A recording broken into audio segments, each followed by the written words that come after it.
Now it's my pleasure to welcome you to the Antibiotics and Primary Immunodeficiency.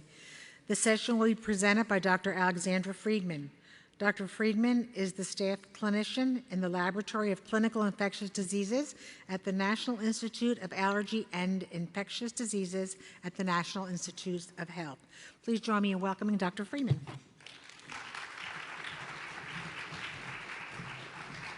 Thank you so much, and thanks all for being here on such a pretty day. You know, I've talked at this conference before, but it's never been quite such a big room. It was more kind of around the table and casual, so we'll see how this goes. But we'll open it up afterwards for questions. So the plans over the next, I think, 45 minutes or so, really. These are some of the things I'm hoping to cover.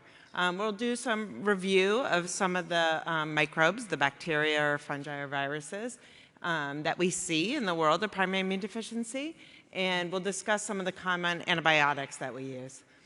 And then we'll talk a little bit kind of throughout about some of the approaches that we use for antibiotics and primary immune deficiencies. And then we're going to talk about how we both prevent and treat these infections, both with the use of antibiotics, but also with some non-antibiotic approaches. We'll kind of touch a little bit on the concern of antimicrobial resistance, and my hope is to leave plenty of time for questions at the end. So, you know, this is kind of a tough topic, because it's either, you know, do we discuss every single antibiotic, or do we kind of pick and choose? So I picked and chose some, but, you know, every primary immune deficiency is different. The infections that people get, you know, are unique, but there are some overlaps. But I tried to kind of, you know, go with some general themes, but just keep in mind there's a lot of diversity in terms of the germs that are out there and that we treat from day to day. There's a lot of diversity in the antimicrobials that we prescribe. You know, I'll try to stick to some general themes. And that, you know, it's very different if, for instance, you have chronic granulomatous disease compared to CVID, compared to SCID, you know, in terms of what infections you'll be predisposed to. So this is just a little collage I made of some of the bacteria and viruses and fungi that we see commonly in the world of primary immune deficiency. Let's see, I think one of these things is a pointer. Oh, here we go, the one that says laser pointer in big letters. Okay, so starting from the top, this is a gram stain, these images that are up here, which is how we distinguish different types of bacteria. Red bacteria we call gram negative. Blue bacteria we call gram positive, and then there's different ones fall in each of those classifications. So this is Pseudomonas. In the last talk, people were talking some about bronchiectasis, and Pseudomonas is a common bacteria that we see in the lungs in the setting of chronic lung disease, such as with bronchiectasis. Then we have Staph aureus. That is a common bacteria, whether or not you have a primary immune deficiency or not, and a lot of people carry this around and don't have any problems with it, carry it in their nose. But it forms these little clusters. And then we have Strep Pneumo. Strep Pneumo are these little blue circles there that have they have a capsule, so it looks like there's a little bit of clearing around them. Strep Pneumo can cause bad sinus infections, can cause bad pneumonias, really common issue for things like CVID. And then we have non-tuberculous mycobacteria. This is a different type of stain. This is an acid-fast stain. So we see these. These are cousins of tuberculosis, but that don't usually cause serious infections in otherwise healthy people. That sometimes can be a problem, either with bronchiectasis or in the lungs or with certain specific immune deficiencies. Starting with, now we'll go up this way. We'll do each half of the clock. Aspergillus, this is a mold that's in the environment that can cause lung issues or beyond. Candida, this is yeast that can cause different types of things like thrush in the mouth. This is a virus, which obviously is much teenier than everything else. This is the one that causes zoster or chickenpox. And finally, we'll talk a little bit about a parasite. This is Cryptosporidium, which is just one of the examples I chose, which is in water and can cause things like diarrhea and liver disease and certain immune deficiencies. So now I just highlighted here some of the underlying diseases and immune deficiencies. Again, I just picked certain examples here. So Pseudomonas, as I said, and bronchiectasis, which we see in individuals that have trouble making specific antibodies, such as with XLA and CVID. The disease that I focus the most on, which is hyper IgE syndrome, or Job syndrome, where you can develop bronchiectasis or some chronic disease in your lungs, and Pseudomonas moves in and becomes a chronic infection. Staph aureus can be, a common infection and lots of different underlying diseases also in healthy people, but in primary immune deficiencies, the ones that really jump out are chronic granulomatous disease and hyper IgE syndrome. Strep pneumo, as I briefly said before, again, occurs in people that have trouble with making antibodies, such as with CVID and XLA, hyper IgM syndromes, hyper IgE syndrome, non-tuberculous mycobacteria in the lung with bronchiectasis, and then with specific defects such as NEMO and IL-12 interferon gamma pathway. Cryptosporidia becomes an issue and causes chronic infections with people with hyper IgM syndromes and DOC8 deficiency. The zoster, which is more of a problem with T-cell defects like with SCID or certain combined immune deficiencies and DOC8 deficiency. Candida, which is usually becomes more of a problem on the skin or on the mucosal membranes like thrush, hyper IgE, gain-of-function STAT1, APOSED, and finally the molds on top with chronic granulomatous disease, where it can cause invasive disease, and hyper IgE syndrome, where it can become a problem in the lung. And these are not meant to be inclusive. So, oopsie, I think I skipped one. So this is just to give a quick overview of some of the ways we treat these, and then we're going to go into some antibiotics and a lot more depth. Pseudomonas can be really tricky because there's very few oral antibiotics to treat it. So often, if someone has a significant Pseudomonas infection, such as in the lungs, you end up on IV antibiotics. Oral antibiotics include ciprofloxacin and levofloxacin, which we'll discuss more later. And there are some inhaled antibiotics that can be used as well, such as inhaled tobramycin. Staph aureus, these are some of the common ones used. If it's not Mrsa, so there's both Mrsa and regular Staph aureus, cephalexin, ones like amoxicillin clavulinate or augmentin, clindamycin, linezolid, and trimethoprim sulfa, otherwise known as Bactrim, if they are more resistant. We'll talk about that later. Strep pneumo, if there's an infection, we often use penicillins like amoxicillin, cephalosporins like ceftonir, or fluoroquinolones like levofloxacin.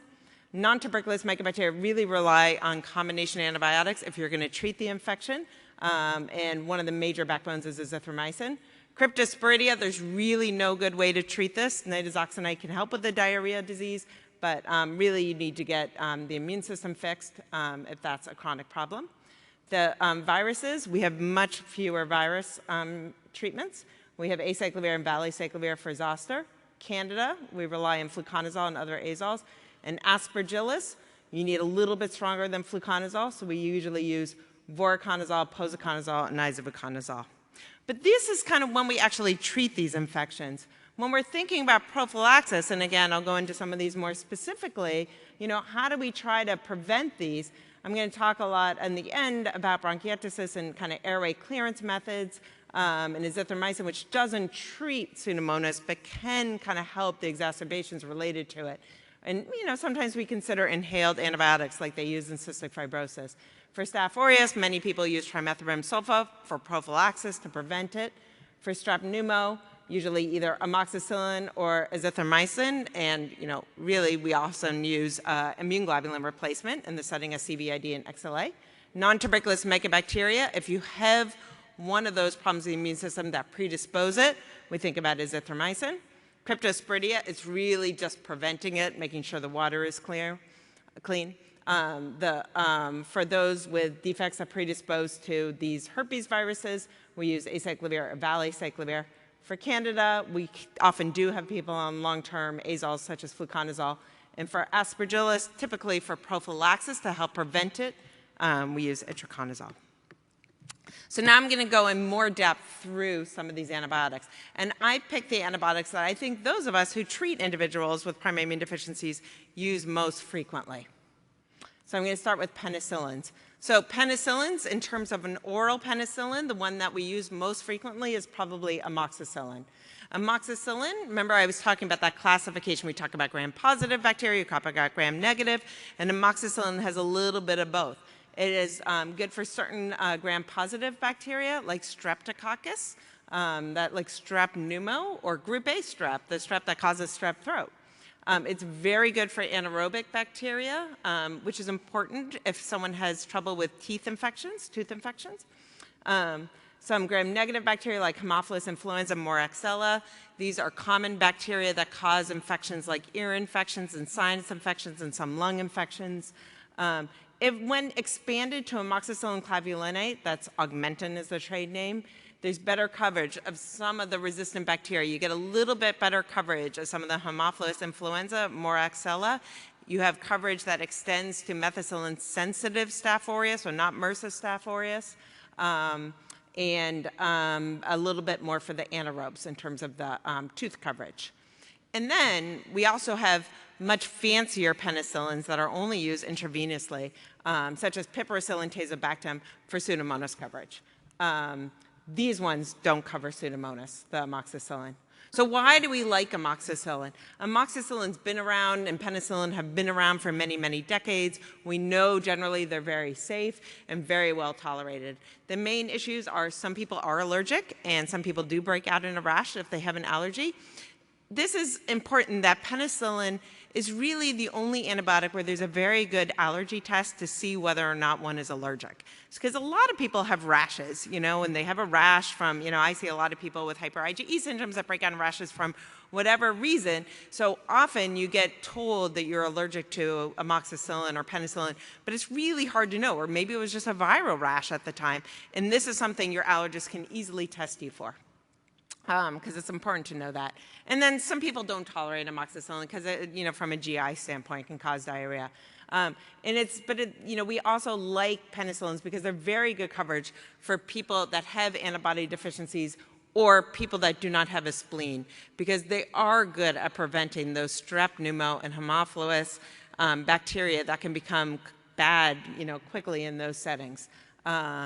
And also we use them frequently if individuals are going to have dental work and are more predisposed to infections as prophylaxis around the time of the dental procedure, if it's more invasive, such as a major tooth extraction. And I typically use Augmentin in that setting. The downside is that resistance is increasing. There is a fair amount of Strep Pneumo now that is resistant to amoxicillin, and we still use this for prophylaxis, but it is important if, for instance, an individual doesn't have a spleen, to be aware that you need to extend your coverage in the instance that you're sick. So here are some just pictures I showed of, this is a sinus infection.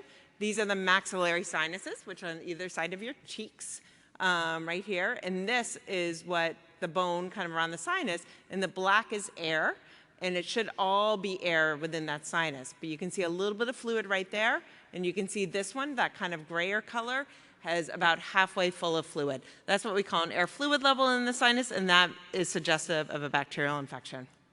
This is a Strep pneumonia. So this is a chest CT. And for those of you that don't look at chest CTs all the time, the individual is lying on their back, and we're standing at their feet looking towards the head. And this is the left lung, this is the right lung, and this is the heart, and this is the backbone. This is what normal lung tissue looks like. Black is air, and all this white stuff is all pus, and that is what we call lobar pneumonia, which can be caused by Strep Pneumo. Okay, moving right along. So trimethoprim sulfa, this is otherwise known as Bactrim, which is a lot easier to say, even though we probably are not supposed to be using trade names. We're just going to say Bactrim for this setting right now. So Bactrim is a very common antibiotic that's used in primary immune deficiencies for prophylaxis. The spectrum, so Bactrim is good because it can cover some of the community-acquired Mrsa, so a lot of the Mrsas that just circulate in the community and otherwise healthy people walking around with them in their nose. It also it provides some coverage against the bacteria we talked about before. It is not great, but some coverage against this Strep Pneumo and Haemophilus influenza, but again, not great. But it does have very good coverage for some of the unusual bacteria that can cause infections in chronic granulomatous disease, like Burkholderia and Serratia. It also is very effective against Nocardia, which is a bacteria that can cause more invasive infections in chronic granulomatous disease or in individuals that are on a lot of steroids, like such as prednisone. And really importantly, it can prevent and treat pneumocystis jirovecii pneumonia, so PCP. This is a picture of a Nocardia pneumonia in someone with chronic granulomatous disease. Again, this is an infiltrate right there. And down here, this is a patient that I take care of with hyper IgE syndrome, and this was a Mrsa pneumonia, and you can see the infiltrate right there. So why do we like Bactrim? Bactrim people have been using, again, for 60 years without many problems. We know individuals can be on Bactrim for many decades without a lot of problems developing. If you tolerate at the beginning, you tend to always tolerate this quite well. And in chronic granulomatous disease, there is experience now going for many decades. It has a great track record.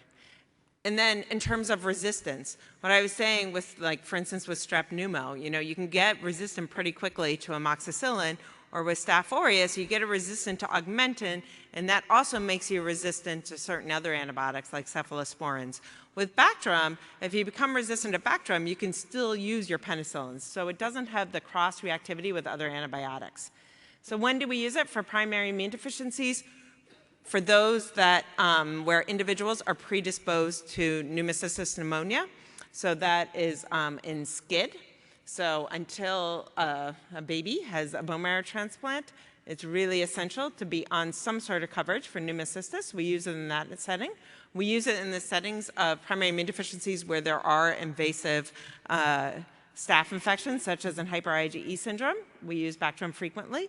And then in other common combined immune deficiencies where there can be pneumocystis, especially early in life, such as with CD40 ligand deficiency, DOC8 deficiency. And then for chronic granulomatous disease, this is definitely the way to go because it really covers a lot of the infections that we see in CGD. And the dosing really depends on why you're using it. If you're using Bactrim to prevent a bacterial infection, you really need to use it every single day and probably twice a day. But if you're using it just to treat or prevent, pneumocystis pneumonia, then you really only need it 3 days a week. So you can use it Monday, Wednesday, Friday, or Tuesday, Thursday, Saturday. Some people will even do consecutive days. So the dosing really depends on why you're using it. The downside, again, some people are allergic, it can cause rashes. This is one of those circumstances that I think if you have chronic granulomatous disease where you should think about going to an allergist and actually being desensitized, where they give you a little bit and make your body, able to tolerate it so you can be on Bactrim long term. And it can cause some bone marrow suppression. So some people on Bactrim, really only if it's high dose, the white blood cell count might be a little bit lower, the platelets might be a little bit lower, the hemoglobin might be a little bit lower, but really that's only usually when we're using it for treatment, not for kind of the lower doses. Rarely it can cause liver toxicity. It can also make your kidneys look like they're having a little kidney toxicity, but the kidney function is usually okay, even if your kidney function test looks slightly off. It can make your potassium a little bit high. Okay, moving right along. Azithromycin, this is everyone loves this at urgent care centers. These are the Z-Pak Zithromax. Okay, so azithromycin. Azithromycin, the spectrum of azithromycin, they work pretty well against some streps. Again, there's increasing resistance.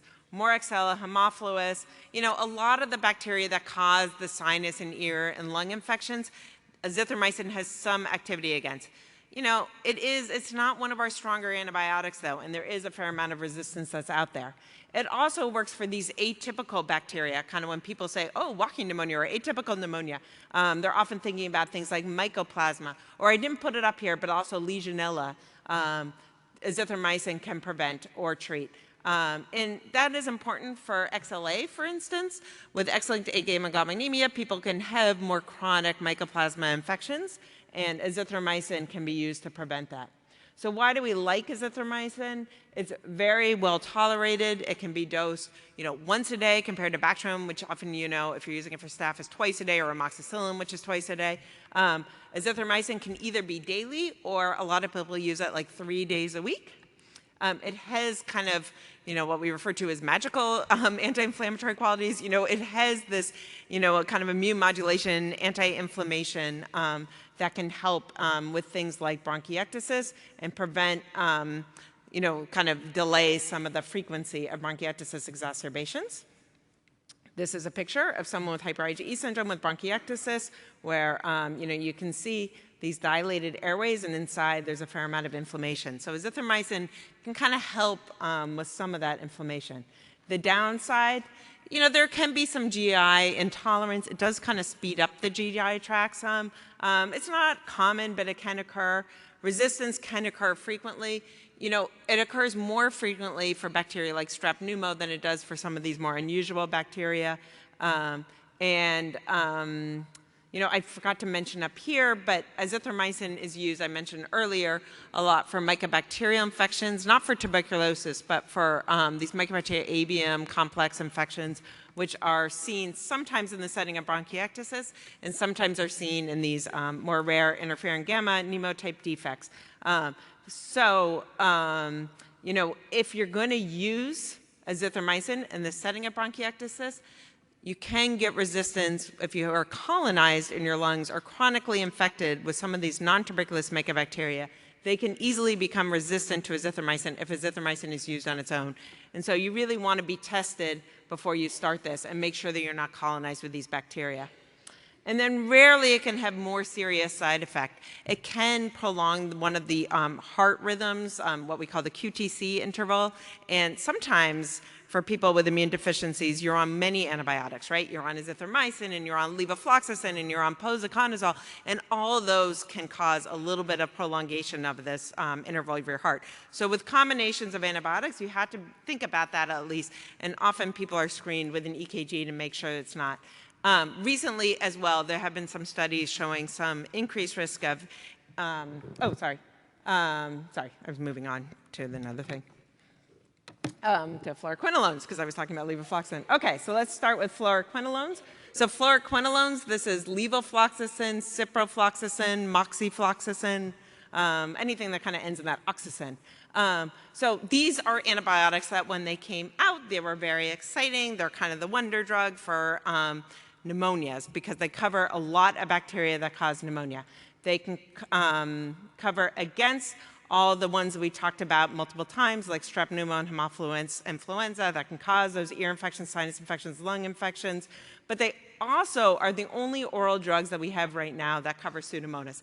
That's ciprofloxacin and levofloxacin, not moxifloxacin or ofloxacin.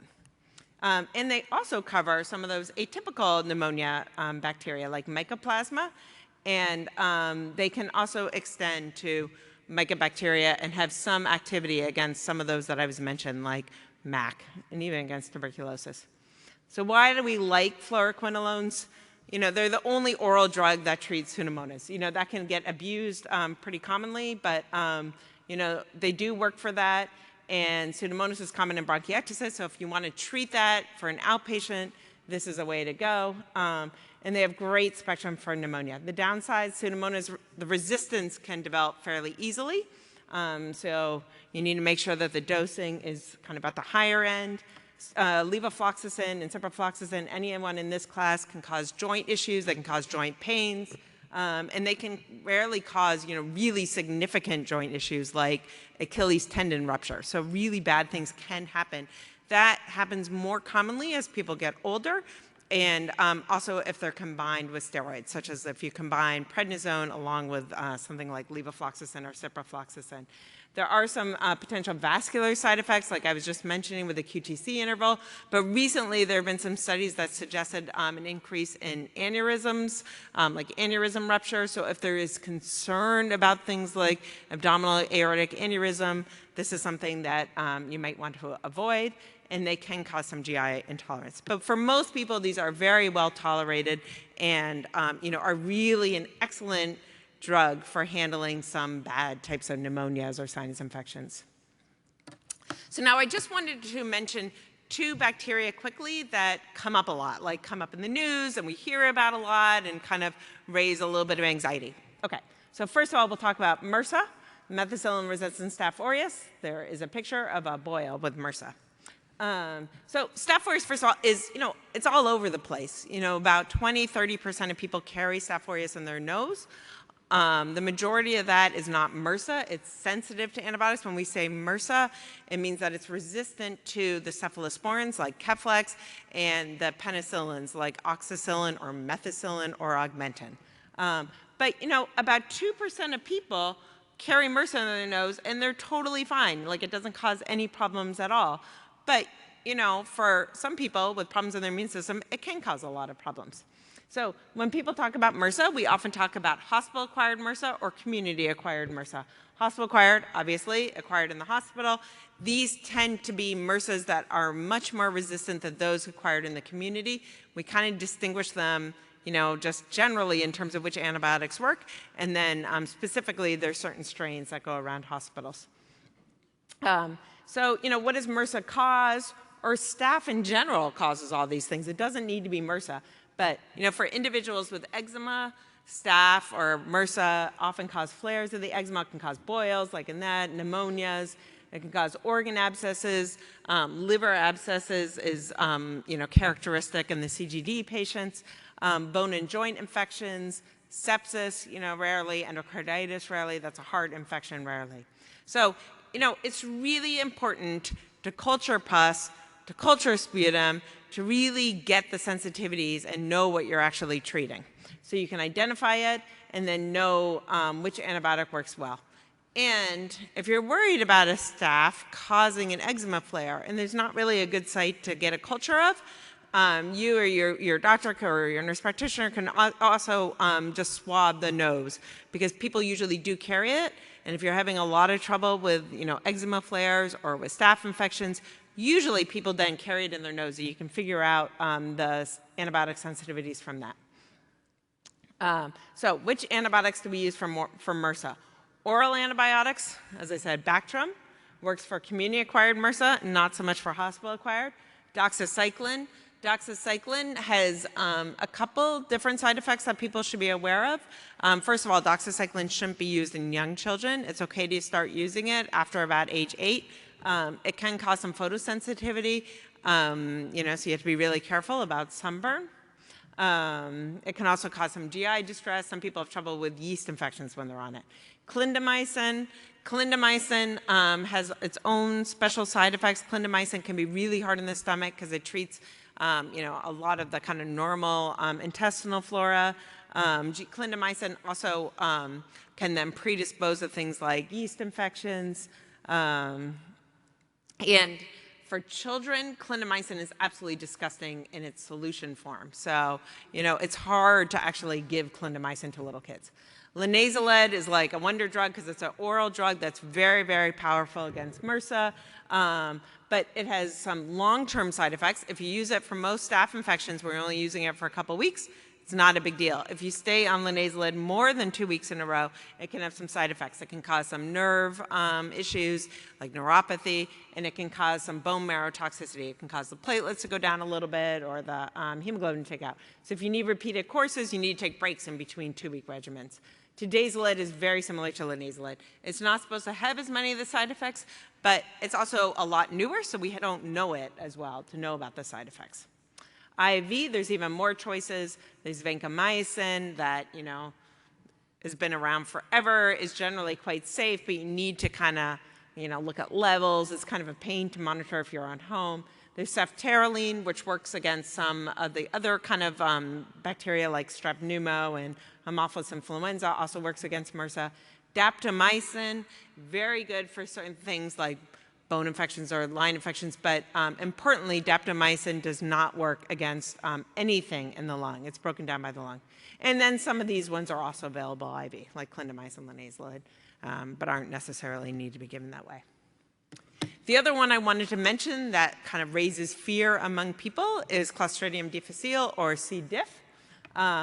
Really important if you're in a hospital setting and you're seeing someone with C. diff, is that C. diff is not killed by the alcohol-based products. So when you walk in, in hospitals or clinics and, there's a little sanitizer outside every single room, or if you're visiting, even a family member or a friend that has C. diff, those don't work. You really have to use soap and water to wash your hands.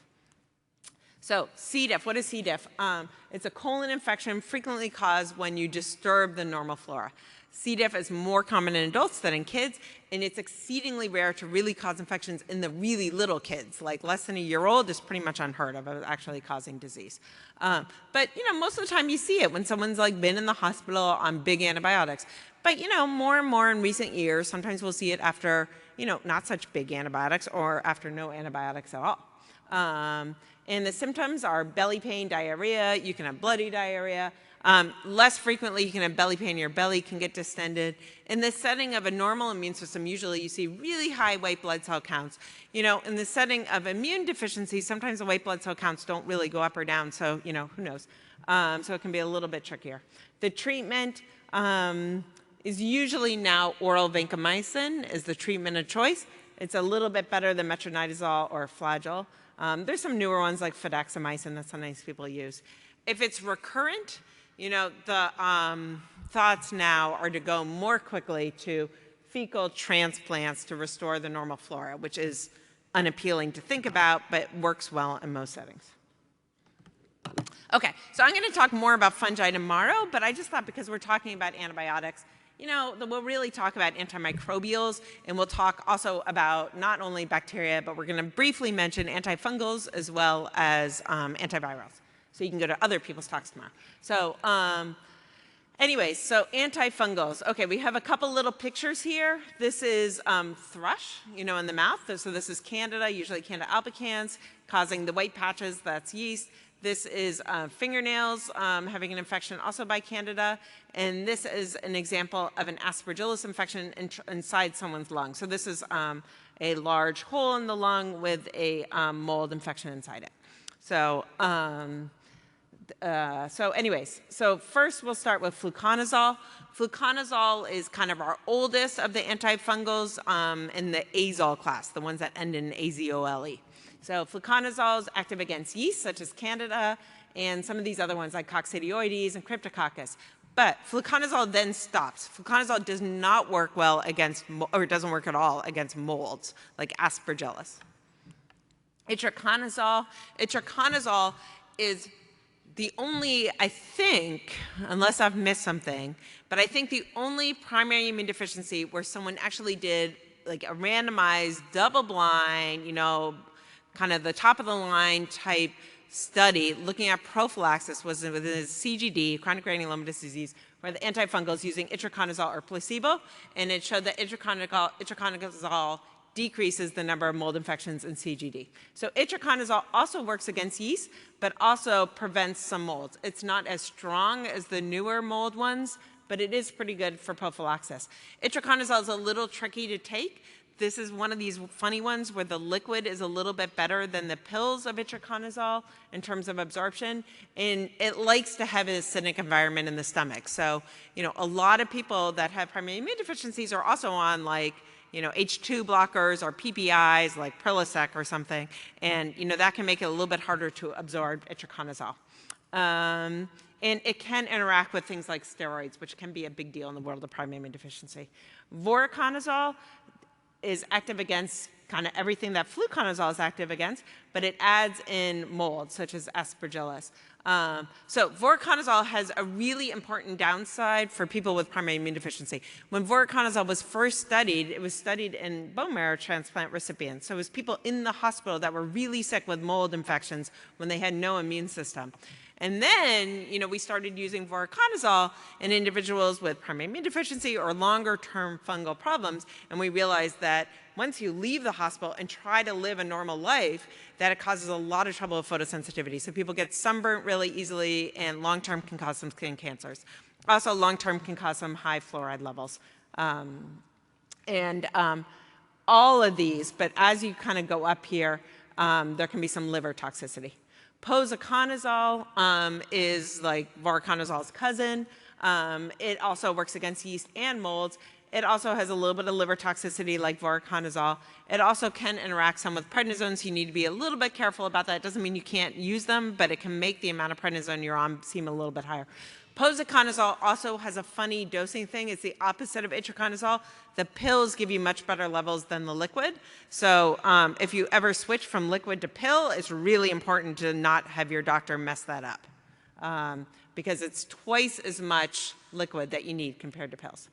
And I think it's the only, medicine I really know that the dosing is so different if it's liquid or pills.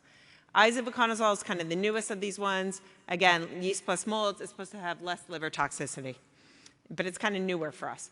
Amphotericin is the oldest one around. Amphotericin is extremely active against yeast and molds, but it's only really available intravenous. You can get pharmacies to make like a swish and swallow for things like thrush. And when it's used IV, it can have a lot of toxicity, like on the kidneys. So you have to be in the hospital for the most part if you're getting amphotericin. And then there's some that called echinocandins. That's caspofungin, mycofungin, and nidulafungin. They're very, very, very good against candidas. But right now, they're only available IV. So hopefully in the not so far future, we will have oral echinocandins, as well as some more kind of fancier azoles that are even more active against some of the tricky ones like Coccidioides. Antivirals. So, just in general, we do a much better job killing bacteria than we do killing viruses. We don't have great medicines against viruses, and it's really important viruses to treat right at the beginning of the infection to make them work. But we have a couple, and there's a couple more that are coming out. So here's an example of a viral infection that we do see in primary immune deficiencies. This is actually a child that I follow with hyper IgE syndrome who had shingles. So that is zoster or shingles, which looks like one stripe, usually on just half of the body, for people that can control it somewhat. If you have a severe T-cell immune deficiency like SCID, it can be much more extensive. So for this disease, we don't use prophylaxis against zoster. We just vaccinate individuals. So the most common antivirals that you will see are acyclovir and valacyclovir. So they are very active against herpesviruses. So in the herpes family, it's herpes, varicella that they're good for. They're extremely well tolerated. They're good for prevention or treatment, and they're used frequently for T-cell immune deficiencies like SCID, GATA2 deficiency, DOC8 deficiency.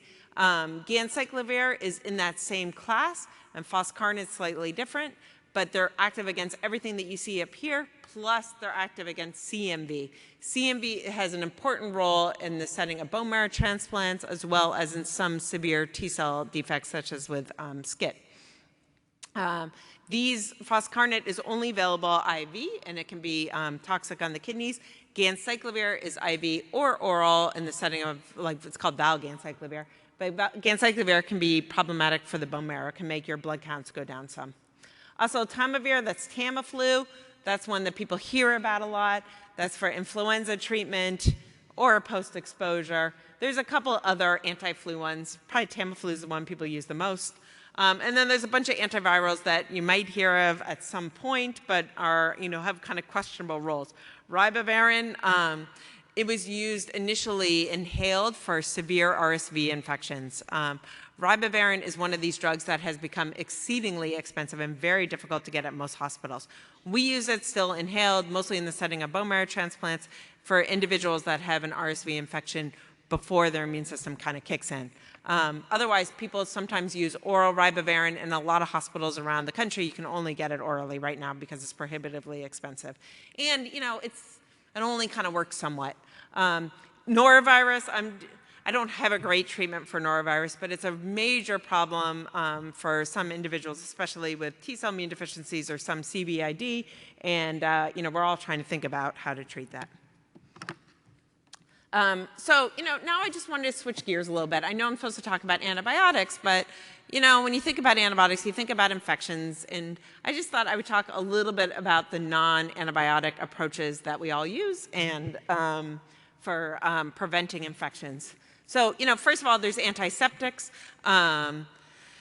For patients of mine, they know that I love kind of the antiseptics to treat, staph on the skin, because if you kind of limit how much staph is on the skin in the setting of, for instance, eczema, then you end up with a lot less resistance with the staph as well. So either, swimming in pools with chlorine or bleach baths, dilute bleach baths, or chlorhexidine, which is antiseptic wash. Those all can be used to diminish some of the bacteria that are on the skin. You know, for certain immune deficiencies, for instance with chronic granulomatous disease, it is really essential to avoid molds. So, you know, we tell people, you know, no mulching, don't go on a hayride. This is an individual who did not know she had CGD until she was doing some mulching and got this widespread lung infection that was treated with both antifungals as well as steroids to get her better. But this is referred to as a mulch pneumonitis in the setting of chronic granulomatous disease. And then there's certain areas of the country that I think, you know, we probably don't do as good a job as we should talking about, you know, that have certain infections. And, you know, we need to think about depending on the type of immune deficiency. So for instance, Coccidioides, that is a fungus that is in the southwest of this country. It's very prevalent, like in Phoenix or kind of in Arizona. And it's kind of creeping up a little bit in the, you know, the valley areas of California. You know, for CVID or, you know, XLA, we don't think it really causes that much immune deficiencies, but there's certain, I mean, that much bad infection, but there's certain immune deficiencies where it can cause really severe, either meningitis or kind of widespread bone infections. And I put examples of some of those here, gain-of-function STAT1 and STAT3 mutations causing hyper-IgE syndrome, where it can become these kind of chronic infections that can be more difficult to treat. Histoplasmosis, that's in the Mississippi River Valley, you know, areas like Mississippi or Indiana have trouble with that. Also, caving is associated with histoplasmosis, so if anyone likes to go spelunking, it's important to know whether or not you have an immune deficiency that can cause histoplasmosis. Otherwise, healthy people, both cocci as well as histo-caused lung infections that are usually self-limited and don't need to be treated, but in certain of these settings, they can cause intestinal infections or kind of widespread, you know, like even liver and spleen infections. And then the clean water supply. I was talking earlier about Cryptosporidia, that for certain kind of specific immune deficiencies like CD40 ligand deficiency, which causes one of the X-linked hyper-IgM syndromes, and DOC8 deficiency, you know, those can really cause chronic intestinal and liver infections that can be very, very difficult to treat. So it's important for those individuals to avoid certain water parks where the water may not be quite as clean. And then, of course, washing your hands. And, you know, for most things, not C. diff, not so much norovirus, norovirus causing the bad, you know, vomiting diarrhea, you know, hand sanitizers are just fine. So this is a slide about using bleach. This is a scale of eczema. The further you go down, the better it is. This was not an immune deficiency, but just in individuals that had bad eczema, looking that, you know, just doing no sort of treatment, you know, the eczema got a little bit better under the care, you know, using the typical treatments like topical steroids. But when you added the bleach baths 3 days a week and adding, you know, 1 week a month actually with mifepristone, you can see the improvement in the eczema. Another thing that's important, you know, when we're talking about antibiotics, when we talk about bronchiectasis and we're talking about lung infections, that it's not just antibiotics, that really making sure that the trough of the IgG is high enough. So for immune deficiencies that affect the B cell function, in which you do see the IgG level being low, if there's repeated infections, it's important to really look again and make sure that the IgG trough is where you want it to be. This is like looking at a study that Dr. Orange did with a bunch of people. And a trough of 500 had about 5 times more pneumonias than a trough of 1,000. So getting the trough of the IgG, like 800, 900, 1,000, can really help to prevent some of the pneumonias, which will hopefully then help the progression of bronchiectasis. So how about other kind of immune boosters? You know, interferon gamma is one that people use for chronic granulomatous disease. More specifically, that can kind of help to stimulate the macrophages. And then for certain immune deficiencies, this is a diagram here of some of the defects along the interferon gamma pathway. This is a monocyte down here. This is a lymphocyte up there. And when the monocytes are macrophages, they tend to eat mycobacteria and some other infections like histoplasmosis. They secrete this thing called IL-12, which is, you know, an inflammatory molecule, binds on its receptor, secretes interferon gamma, binds on its receptor, which kind of turns on the immune system to go kill all these bacteria and the mycobacteria and fungi. So interferon gamma, this is where interferon gamma is. So it's really necessary to work on that macrophage, to turn on that immune system to kill these different things. We don't understand quite as well why it works in CGD, but it works in certain, to help those people where this is blocked. For instance, those with problems in their IL-12 receptor or problems in their interferon gamma receptor where they're not, where they're able to still signal some. And in those settings, we use interferon gamma. Interferon gamma can cause a little bit of fever and achiness. Interferon alpha is like an immune booster that's very good for some viral infections. Sometimes we'll use it for really severe kind of herpes infections where we're not getting the response we want from acyclovir, or for really widespread warts. Interferon alpha really has to be taken with close supervision by your medical team, because it can cause depression, and that depression can be very severe, and it can cause flu-like symptoms. GM-CSF, that is granulocyte, monocyte colony stimulating factor. We don't use that very much outside of this one setting, really, where people have autoantibodies. It's like they're making an antibody against GM-CSF that the body makes. That can cause a condition called pulmonary alveolar proteinosis. This is a chest CT of one of my patients with this, and you can see kind of these white patches in there. And that can cause certain infections as well, and GM-CSF can help reverse that. And then G-CSF, which is granulocyte colony stimulating factor, that is used in the setting of neutropenia. It's used frequently by, after chemotherapy, by oncology type doctors, or after bone marrow transplants, but in some of the chronic neutropenias, it's used as well. And then a little bit about bronchiectasis. I know the talk that was in this room right before was also about recurrent lung infections, but one really important thing in the setting of recurrent lung infections and bronchiectasis is to focus on keeping the mucus out of the lungs. The more mucus is in the lungs, the happier the bacteria are, and the more infections people result with. So result in more infections and can cause then even more bronchiectasis. I love hypertonic saline nebs in this setting. They irritate the airway. They're also salty and bring the kind of water into the mucus to make it easier then to cough out. It can cause people to have some irritation in their lungs or wheezing, so I usually give it after albuterol once or twice a day. Pulmonary rehab programs along with physical therapy can really help to kind of with that lung clearance as well. Airway clearance techniques, devices, there's all these acapellas or aerobicas or whatever.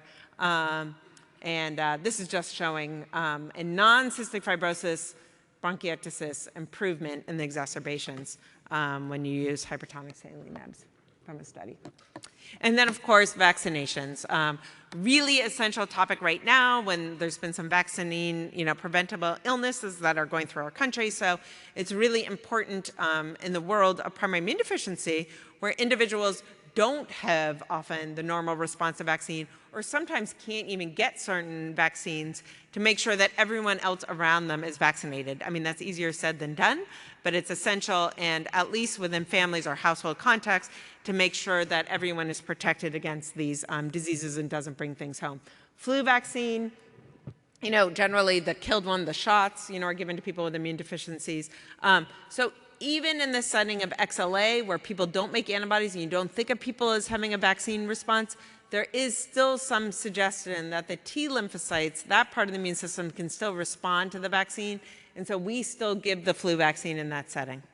And then I just put up some of the things where you want to avoid certain vaccinations. In chronic granulomatous disease, those individuals can have all the vaccines except we avoid BCG vaccine, which isn't given in this country, and live typhoid vaccine, again, only given if you travel outside of this country. In severe combined immune deficiency, it's really important to avoid live vaccines, and that's one of those settings where everyone around that individual needs to be well vaccinated. DeGeorge syndrome, most individuals, if it's not a full DeGeorge syndrome, tolerate live vaccines like the MMR and the varicella vaccines. In hyper IgE syndrome, vaccinations are well tolerated, including live viral vaccines, except we do see sometimes larger reactions with polysaccharide pneumococcal vaccines. That's a Pneumovax, so we just give individuals Prevnar. In that pathway of just showing people where there's trouble with mycobacteria infections in the interferon gamma pathway, we avoid certain vaccines like BCG. Again, ones outside of this country. Nemo, we tend to avoid live viral vaccines as well. And in certain diseases where there's a lot of trouble with warts and with kind of early trouble with things like cervical cancer, I think doing an HPV vaccine even earlier might be a good idea. Then surgical management. This is something that comes up a lot with my patients is, they go to a surgeon, let's say they need to have a knee replaced or a hip replaced. And as I said, I see a lot of people with hyper IgE syndromes who have a lot of trouble with staph, and staph infections cause a lot of bone and joint infections. So if you have someone, like if my patient goes to an orthopedic surgeon and says, I need to get a knee replaced or a hip replaced, they're like, no, I'm not going to do that because I don't want you to get a staph infection. So, we have had a lot of our patients get through these surgeries successfully and not had any trouble with the infection. And so it's really important to have good communication between the surgeon and the primary immune deficiency specialist. And, if your surgeon won't talk to the person that you're seeing for your immune deficiency, sometimes then you need to talk to a different surgeon. But so before surgeries, I think, it's important if you have trouble with staph infections to really decrease the colonization prior to surgery. So that's when you really, really up your bleach baths. This is chlorhexidine or Hibiclens, mupirocin. And then I tend to give my patients some perioperative antibiotics if they're having a more invasive surgery. That's when you want to make sure the antibiotics start a day or two before the surgery. In the setting of bronchiectasis, when you're having surgery, you're not up and about as much. Maybe you're ventilated for the surgery, which isn't as good for airway clearance. And so in that setting, it's important to make sure that the airway clearance is really increased. For instance, getting extra nebs, getting hypertonic saline nebs. And if it's going to be a really involved surgery, maybe getting some extra antibiotics to cover the chronic infections in the lung. And then there are some healing issues with certain primary immune deficiencies. For instance, in chronic granulomatous disease, sometimes, the wound after the surgery can get kind of heaped up and may actually open up, and steroids can help that. In hyper IgE syndromes or Job syndromes, sometimes there can be healing issues as well, and we try to avoid lung surgeries when we can. So just to kind of summarize, then we can move on to questions. It's really important to understand for your own or your family members' primary immune deficiency or your patient's primary immune deficiency, what infections is that person then predisposed to, and what would be the best ones then for prophylaxis and management. And, we really don't have good studies yet. There is a study coming out soon using azithromycin and CVID, but it's not quite published yet. And there was a couple done in chronic granulomatous disease, the one I mentioned for molds, and kind of a retrospective, kind of like, oh, look, it looks like antibiotics help study there. But really, we don't have good studies in general for prophylaxis for primary immune deficiency. It's something we need to work on. And it's really, really, really important, and I should have said it many more times throughout this entire time, to get things cultured. So, if you're coughing up more sputum, you think you have a lung infection, make sure when someone just gives you, let's say they give you levofloxacin to treat it, but make sure there's a culture out there pending so that if your antibiotic doesn't work, you will have culture results in a couple days or 3 days where you can then be switched to a different antibiotic as needed. It's really important to culture pus, to culture sputum, to do things like that. And on that note, I'm kind of spoiled at NIH because we have a really good microbiology lab that holds our sputum cultures and all of our cultures for the right amount of time. But a lot of cultures, a lot of the microbiology labs that I've dealt with kind of around the country, I'll have a patient drop off a sputum culture, and then I get a result like 24 hours later. And 24 hours is not enough time to grow Pseudomonas. To grow Pseudomonas, you need at least 2 or 3 days. So if you have bronchiectasis and you have an underlying disease like CVID or XLA or something like that where it's potential to have Pseudomonas, make sure the prescription for your sputum culture says to hold it for at least 3 days or to treat it like a cystic fibrosis culture. That is a trick I have learned over the years because I was getting so frustrated with these antibiotics, like the cultures coming back before anything could grow. So with that, I'll open it up for questions. That's a picture of NIH. That's our hospital ward and our clinics up there.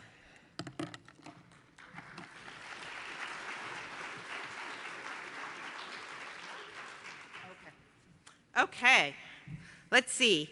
For dental work, how soon before procedures does someone with primary immune deficiency start antibiotics, other types of procedures? Okay, that's a great question. If someone's having major dental work done, like removing of a tooth, I start the day before to kind of decrease the amount of bacteria that are in the mouth, and then I continue it for about 2 days after the dental procedure. If it's really involved, like a lot of wisdom teeth or major things going on, like putting in an implant where you really don't want it to get infected, sometimes I'll extend that to a week. That happens all the time for our patients where we have to do a little antibiotics around that. Other types of procedures, that really depends. For like major things like a joint being replaced, I usually start for patients with a lot of staph predisposition. I start about 2 days, usually before the surgery.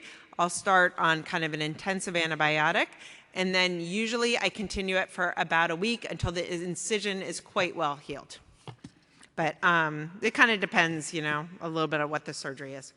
What is a bleach bath, and what if you're highly sensitive to the smell of bleach?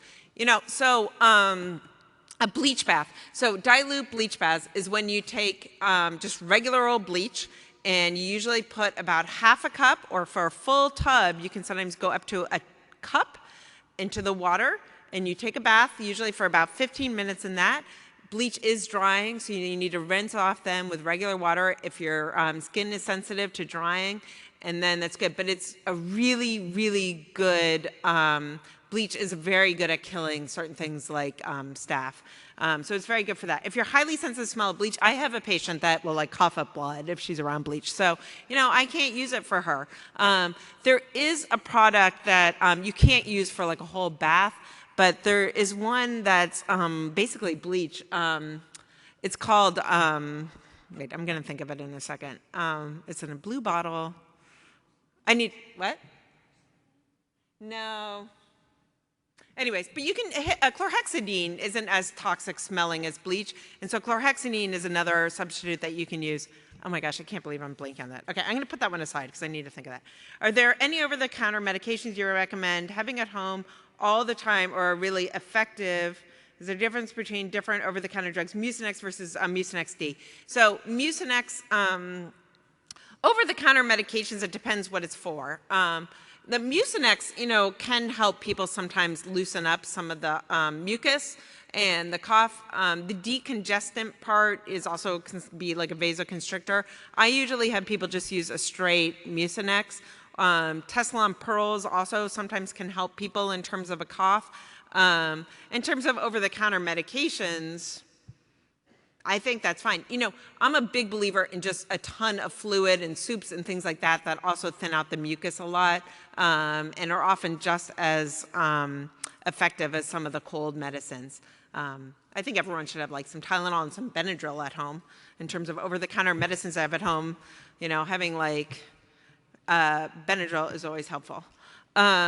If GI issues already exist, would you still prescribe an antibiotic with the potential to increase GI issues? So some antibiotics cause a lot more GI issues than others. Bactrim is one that causes very, very little disturbance to the normal bacteria in your intestines. So that's one that really can minimize the effects on the GI tract. They're throwing us out. Oh no, we're getting thrown out. Okay. I can talk to people afterwards outside of the room. Or in here, can I talk to people? No, they want us out. Oh, they want us out. I think this is where the ball is going to be tonight. Yeah. I'm sorry. Maybe I talked too much. Okay. Anyways. Okay.